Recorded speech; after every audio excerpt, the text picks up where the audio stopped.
kalau prediksi saya gitu ya. Kenapa unik? Kamera depannya katanya bagus, tapi gelap. Kalau menurut saya pribadi ya, untuk hasilnya bagus.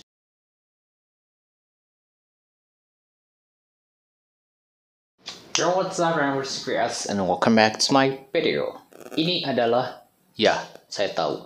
Mungkin ini video ini akan sedikit nge-clickbait. Kenapa? Karena saya mulai kesel aja sama Xiaomi. Karena Poco M3. Saya tidak mendapatkan itu sejak akhir Januari, tidak mendapatkan Poco M3 karena saking goibnya. Terus minggu lalu atau kemarin-kemarin rilislah Xiaomi Redmi 9T yang dimana sama aja, bukan sama aja, otomatis seolah-olah kayak ya sold out aja.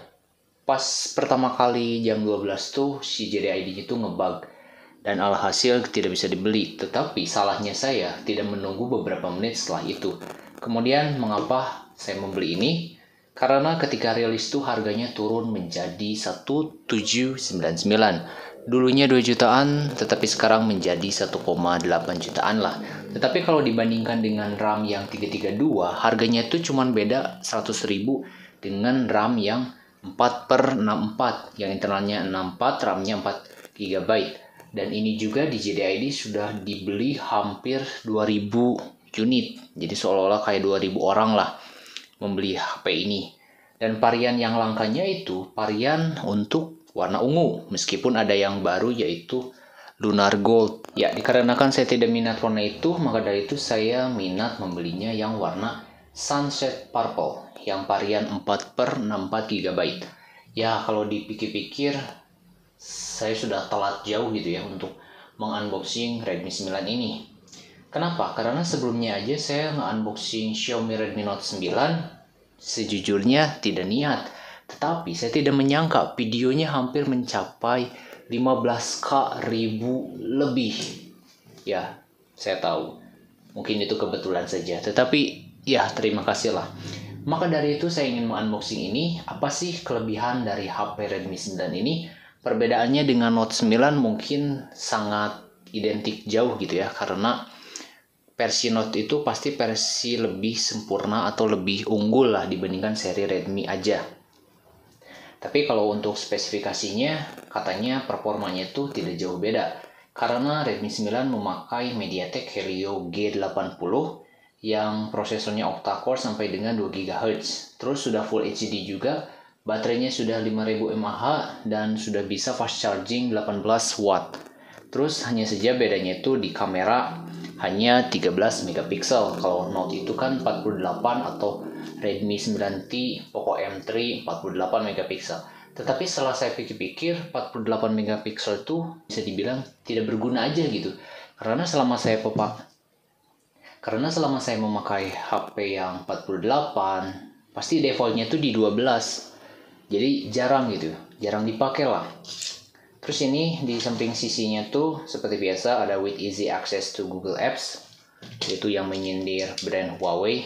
Bagaimana rasanya hidup tanpa device Huawei yang tablet ini? Dan ternyata smartphone atau Android tanpa Google tuh menyusahkan sekali. Untungnya saya hanya memakai tablet itu hanya untuk Genshin Impact gitu kan. Ini bagian depannya sudah dilihat dan kita akan buka. Oh ya, by the way saya membeli ini tuh di JDID. Karena JDID sekarang sudah menjadi partner luar biasa lah. Mulai dari pas saya ditawari Huawei, MatePad, terus ini beberapa device lain lah, kayak bukan dapat power bank, dapat hard disk gitu kan. Dapat hard disk yang senilainya tuh hampir 600.000, hanya bayar 50.000. Dan sekarang saya membeli Xiaomi yang Redmi 9 ini tidak bersama Akulaku, tetapi bersama JDID dengan kolaborasi dengan Kredivo. Kenapa? Ya, ini pertama kalinya saya membeli gadget atau order dengan Kredivo. Karena Kredivo ini tiba-tiba akun yang saya miliki itu kan biasanya tuh 30 hari gitu ya, atau belum premium. Tetapi ketika di Februari ini, tiba-tiba limitnya tuh naik menjadi 10 juta. Normalnya itu cuma 1 juta dan 30 hari. Sekarang naik jadi 10 juta. Maka dari itu saya pertama kalinya mencoba menggunakan Kredivo dengan JDID gitu ya. Ya, karena HP ini harganya 1,799, tetapi saya mendapatkan diskon yaitu sekitar 90.000. Jadi kalau dihitung HP ini tuh hanya sekitar 1,7 jutaan. Ini dapat kartu untuk yang awal-awal. Terus di sini seperti biasa ada SIM injector dan ada case. Nah, kemungkinan saya akan pakai aja lah case-nya. Tapi bening ya, bukan warna panduan pengguna. Tapi kalau dipikir-pikir pertama kalinya lagi ya saya menggunakan versi Redmi gitu ya. Gitu. Hanya karena mengincar ukuran dan spek yang lebih unggul. Tapi ketika di Note 9 saya bilang saya tidak suka Note 9 karena kameranya jelek. Termasuk depan belakang sih. Makanya saya tidak pakai. Tapi videonya bisa mencapai hampir 15K gitu ya. Sudah Type-C pastinya.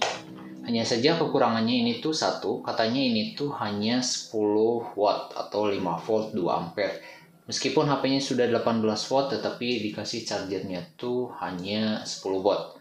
Dan untuk pertama kalinya seri Redmi yang saya coba ini ukurannya katanya hampir sama dengan yang Note 9. Itu 6,53 inch, resolusinya sudah Full HD. Kemudian kameranya ada 4. Di sini 1 2 3 4. Yang ini 13 megapiksel, terus ada ultra wide 8 megapiksel. Depth sensornya tuh 2 megapiksel kalau nggak salah. Yang uniknya tuh makronya tuh 5 megapiksel kalau tidak salah. Terus baterainya 5020 mAh dan memakai prosesor dari MediaTek. Dan ini pertama kalinya juga saya memakai MediaTek. Ya. Helio G80. Kalau yang Note itu kan G85 kalau nggak salah. Tapi speknya nggak terlalu beda katanya. Ini untuk bagian belakangnya, karena saya memilih warna ungu, sunset purple ya. Kita buka. Ini kleteknya beda ya. Biasanya itu kan ada layar sama belakang tuh beda. Tapi lumayan kokoh ya. Jadi di kleteknya tuh ke samping. Yeah. Biasanya kan belakang-belakang, depan-depan. Ternyata sama ya, seukuran lah. 6,5 inch itu seolah-olah kayak HP seri Note sekarang. Ini bagian belakangnya, karena ada IMEI. Biasanya tuh IMEI itu digunakan untuk ngecek garansi. Ini kalau dipikir-pikir kece ya, keren loh. Ini bagian bawahnya. Jadi warna ungunya tuh bukan warna ungu kayak ungu apa sih namanya tuh, bukan ungu yang ada di Xiaomi Redmi Note 8 kalau nggak salah. Dia ngegabung sama biru. Ini bagian belakang, ini bagian atas, ini bagian samping, ini bagian samping. Kalau yang samping ini si volumenya tuh belum fingerprint karena fingerprintnya ada di bagian belakang yang ini. Tapi saya lebih suka di belakang loh. Tapi ininya kameranya lumayan nonjol sedikit. Hampir mirip Poco Poco F2 Pro kalau nggak salah. Terus ininya Redmi. Untuk fingerprintnya ini tuh kan di sini. Tuh. Saya pikir saya salah gitu, biasanya kan di sini. Tapi di sini. Jadi hampir menyentuh kamera. Temui Mi App Store. Oke, kayaknya ini update jadi Xiaomi bawaannya. Wih, ada Bigo Live. Untuk penyimpanan internalnya tuh 64 GB dan sekarang sudah tersedia 47. Berarti aplikasinya sudah 2,5 GB. Lumayan gede juga ya, tetapi ini sudah ada file lainnya. Sedangkan yang termakan sistem 12 GB. Untuk RAM-nya dari 4 GB sekarang tersisa 2,4. Lumayan, gak terlalu boros. Biasanya kan 1,8 atau 2 GB. Nah, MIUI 12 sih. Udah ada. Jadi harus di-download sekitar 600 MB ya. Ada Lazada, Misto, terus permainan, Kokofan, Bigo Live, dan TikTok. Mungkin nanti saya akan uninstall lah. Soalnya jarang pakai juga. Nah, untuk kameranya, di sini lumayan unik. Kalau prediksi saya gitu ya. Kenapa unik? Kamera Meskipun kamera belakangnya itu 13 megapiksel, tapi kamera depannya katanya bagus. Tapi gelap. Untuk hasilnya bagus. Ini beda banget. Tapi ketika sudah di capture, si hasilnya tuh ini warna gak kelihatan noise-nya tuh. Jadi kalau dari jauhnya tuh. Kalau menurut saya pribadi ini lebih bagus ketika saya memakai Note 9 yang tes unboxingnya. Karena ini rada nge-wide meskipun resolusinya 8 megapiksel. Kamera ininya kita coba. Ini standar aja ya settingannya. Menu yang di kamera ini ada gerak lambat atau slow motion, ada video singkat, short video, ada foto, ada portrait untuk bokeh. Terus ada panorama yang kayak gini nantinya tuh. Terus ada pro. Untuk pro ini lensanya ada settingan mau pakai makro, wide atau ultra wide. Soalnya kalau dulu saya belum pernah nemu settingan lensanya gitu. Terus ini yang tadi yang foto, kita coba yang ultra wide seperti ini. Ya, seperti hasilnya. Terus ada zoom dua kali tap. Tetapi itu bukan makro. Kalau untuk makro biasanya tuh ada di sini. Nah, ini makro. Jadi makro tuh untuk yang kayak gini. Meskipun ini dekat seperti ini, tetapi tetap fokus. Kalau makronya dimatikan, maka akan ngeblur tuh, gak bisa fokus. Resolusi video kamera belakang ini mentok HD 30 fps dan Full HD 30 fps.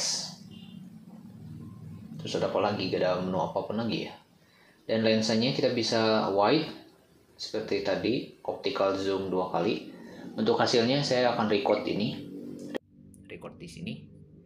Ini adalah video memakai Xiaomi Redmi 9. Resolusinya tuh Full HD 30 fps. Jadi biar kalian tahu ini behind the scene ketika saya nge-recordnya. Tapi kalau mau di wide katanya bisa ini. Gitu. Dan untuk kamera belakangnya kita record. Dan ini hasil dari kamera depan video, resolusinya kalau nggak salah Full HD. Ini bukan mic-nya ini. Dan hampir jatuh. Jadi sebenarnya saya iseng aja gitu, pengen tahu apa sih kelebihan Redmi 9, karena orang-orang kan lebih banyak membeli Redmi 9, ada juga yang Note 9, tetapi sekarang Note 9 kondisinya tuh sudah jarang, stoknya itu sudah langka sekali yang 4/64 karena banyak yang beli, sedangkan untuk yang banyak stoknya itu yang 6/128. Fingerprintnya kita coba. Cepat loh. Karena saya sudah jarang memakai fingerprint yang di belakang, biasanya kan di depan gitu kan. Itu juga tidak kerasa fingerprint sih, kayak buka aja. Kita tes apakah quick charge-nya aktif atau tidak. 18 watt kan biasanya itu. Ini normal. Kalau aktif ada isi daya cepat. Ya seperti itu. Jika kalian minat untuk membelinya, link pembeliannya ada di deskripsi video. Karena saya membeli ini di JD.ID, dijamin ori. Dan sekian saja untuk video kali ini, hari ini. Jika kalian suka video ini, jangan lupa di like, comment, and subscribe. Jika ada yang ingin perlu ditanyakan, silahkan tulis saja di kolom komentar. Saya mau Rizky VS, and I'll see you guys on my next video. Bye. Ya mungkin saya akan jual ini, kalau dijual nggak akan lebih dari 1,7. DM aja.